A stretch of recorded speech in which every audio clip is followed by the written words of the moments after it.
Sen çocukları için yaşayan bir annesin. Bu dünyaya yumurta kabuğunda gelmedik herhalde. Ya bırakın kardeşimi Aysun! Ya bırak kardeşimi ya! Bırak beni! Bıraksana oğlum! Benim yalandan nefret ettiğimi bilmiyor musun? Özür dilerim anne. Ne yaptın sen? Yeter ki sen iyi ol. İyi ki varsın.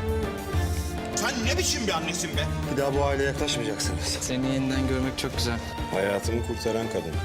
Adı Nefise. Bunlar senin sınavın mıdır nedir anlamadım. Onlar benim canım. Aysun!